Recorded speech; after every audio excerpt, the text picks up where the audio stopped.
Hello, friends. I'm Ashok Kumar, and as you are well aware of the fact that we are not in the way to start normal classroom teaching learning process because of the spread of COVID-19 disease throughout the world. So, as per the instructions from higher authorities, I'm making this video, and in this video, I'm going to discuss class 10th first poem, Dust of Snow. It is from the book First Flight, written by Robert Frost. So let's know about the poet before advancing towards the text of the poem. So let's see what is about the author. About the poet. Robert Frost was born in 1874 and was died in 1963. He was an American poet and four-time Pulitzer Prize winner. He was publicly renowned during his lifetime and was one of the few well-known literary figures in America. The son of two teachers, he was exposed to great literature at an early age, but after the death of his father, his family left San Francisco and settled in Massachusetts.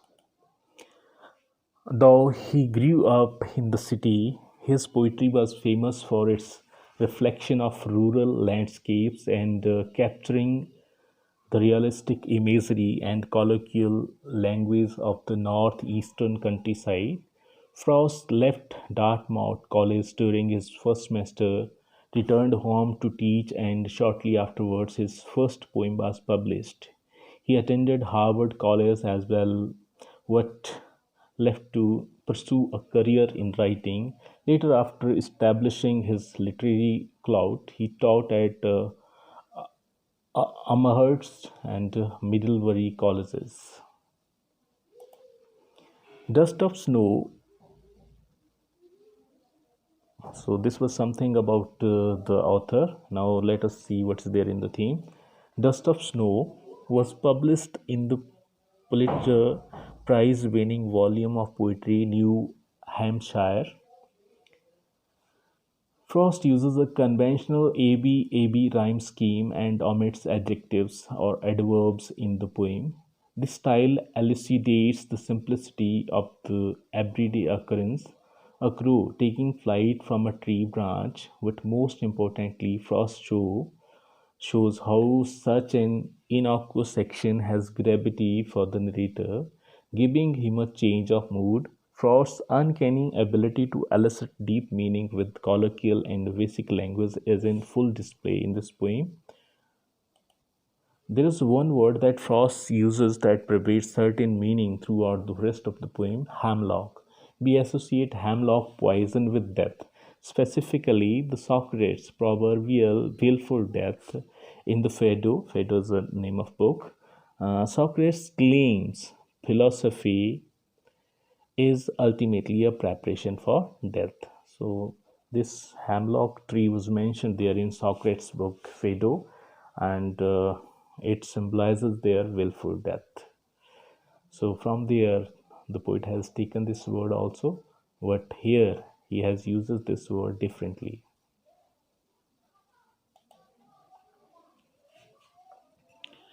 It is this recognition of death that inspires the narrator to have a change of heart.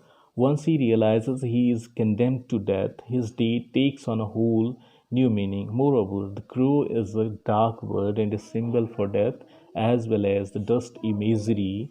To dust we shall return. The narrator's awareness of his coming death reignites the passion within the narrator's heart and saves his day from the indifference he possessed before he is reminded that he should seize the day since the only has so many. So in this poem, poet has told us about one of his experience. Once he was not in a good mood, he was in bad mood, and he was passing through the way, and in the way there was a hemlock tree, and when he was crossing from that place, crow shook a branch of a hemlock tree, and it was full of snow. You can say that, and that snow was dusted over him, and this incident changed poet's mood, and he saved his rest of the day. So let's see what is the title of the poem. Title of the poem, Dust of Snow. So dust here means the little particles of snow. As I have already told you in the uh, introduction of the poem, that a crow shook a branch while taking his flight from the hemlock tree from where the poet was passing through in a passive mood, and he took this event in positive way and felt better after it. Now let's see uh, what is there in the text of the poem. Dust of Snow. It is 8 lines poem and there are 2 stanzas. And first stanza is before you. The way a crow shook down on me the dust of snow from a hemlock tree. These 4 lines are very easy to understand. That once poet was passing through a place where there was a hemlock tree, and on a hemlock tree one crow was sitting, and it shook the branch and thrown some dust of snow over the poet. But these 4 lines have a great meaning. Now let's discuss what is there. So the poem is set in a scene where the poet is in a bad mood and is walking by a tree, a hemlock tree. Hemlock tree is a poisonous tree. As he passes by, a crow happens to throw some snow dust on him. Whether it falls on his head or shoulders is unknown, as there is no specific mention in the poem. Also, the readers are left in doubt about the word's specific action, whether the crow was landing, shivering with cold, readjusting itself on the branch, or taking off. It happened to send some particles of snow upon the author. Here, the two agents of nature, the hemlock tree and the crow, are signifiers of sadness and gloom, just like the poet's mood was in the opening scene. So, 3 negative things are given here. First one is poet's mood. He was not in a good mood. Second, hemlock tree is a poisonous tree and it is considered as bad omen. And third one is crow. So all 3 things becomes negative here. What the in the very next stanza you will see that all these 3 things, when combined, they change the mood of the poet. Now see the difficult words. I have already told you that hemlock is a poisonous tree with small white flowers. Shook, shake, shaken. These are 3 forms. Shook means to you can say to make a movement, that is called shook. And now see the next stanza. Has given my heart a change of mood and saved some part of a day I had rued. Rued means, you can see in the next slide, held in regret. Now see what is there. It is very easy to understand these 4 lines. So that incident when crow thrown some dust of snow over the poet, it changed his mood. Now he felt little bit better, and the rest of the day was saved. Actually, he was not in a good mood in the beginning of the day, but after this incident, all his day was saved. He became happy again. Now there are some other things which I want to tell you about this stanza. The author was having a terrible day, but the falling of the snow on his head lifted his mood instantly.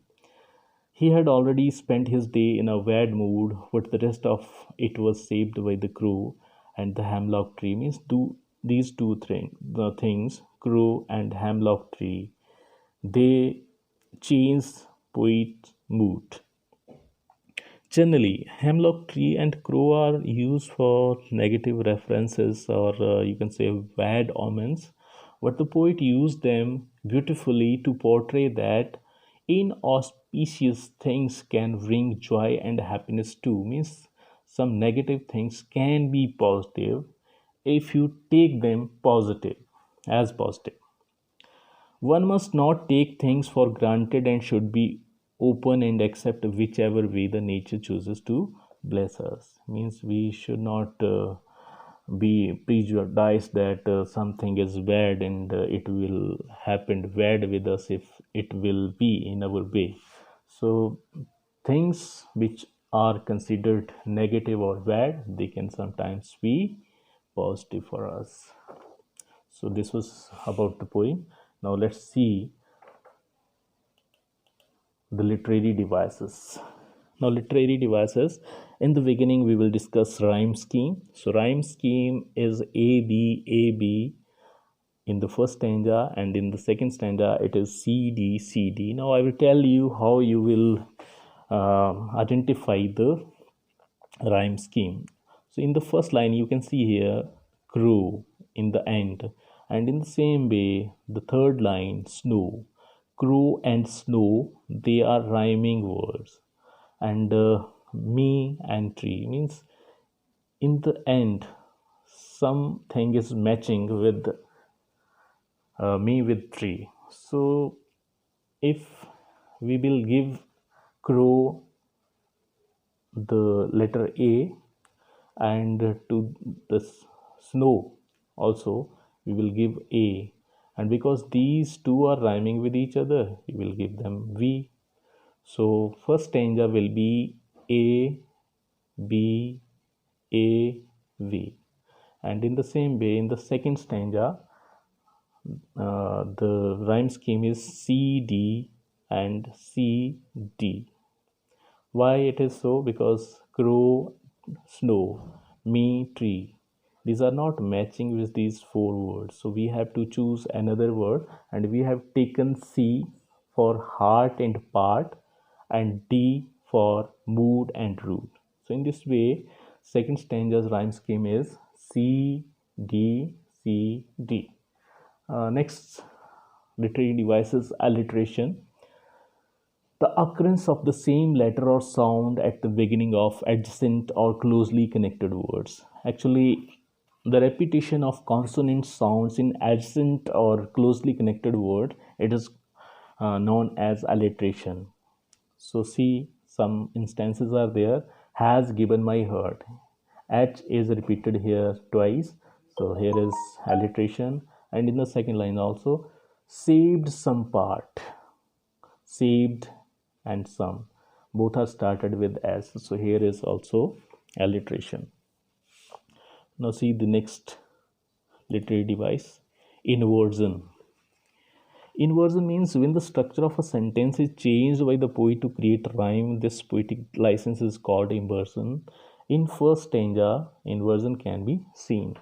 So inversion means it is a poetic license when to make rhyme, poet changes the structure of sentence. So inversion is there in first stanza. Then assonance. Assonance means the prominence of a vowel sound throughout a line is called assonance. In stanza 1, line 2, shook down on me, O sound is prominent. You can see here, shook, there are two O in this word. Down, one O is there. And on, there is one O also. So O sound is repeated many times in different words. So this is assonance. Then enjambment. Now what is enjambment? When the same sentence continues to the next line without the use of any punctuation marks, it is called enjambment. It has been used throughout the poem. We have seen this, that the first line sentence is continue in the second, but there is no punctuation marks uses in the end. So this is enjambment. So these were some literary devices. Now let's see the questions which you have to answer. You can see there are two questions. First question is a single question, and then second question you have to give answers of three questions, I think. What is the dust of snow? What does the poet say had changed his mood? How has the poet's mood changed? So, according to your understanding of the poem, you will have to answer this. Then, second question is this: how does Frost present nature in this poem? The following question may help you to think of an answer. What are the words that are usually named in poems? Do you think a crow is often mentioned in poems? What images come to your mind when you think of a crow? Uh, then another question is there: what do the crow and hemlock represent, joy or sorrow? What does the dust of snow that the crow shakes off a hemlock tree stand for? Again, what is hemlock tree? Why doesn't the poet write about a more beautiful tree such as maple or an oak or a pine? So give your opinion about the answer. Here's the order is changed. Third question is come before second, so this may be by mistake. Thank you. That's all for today. Have a nice day.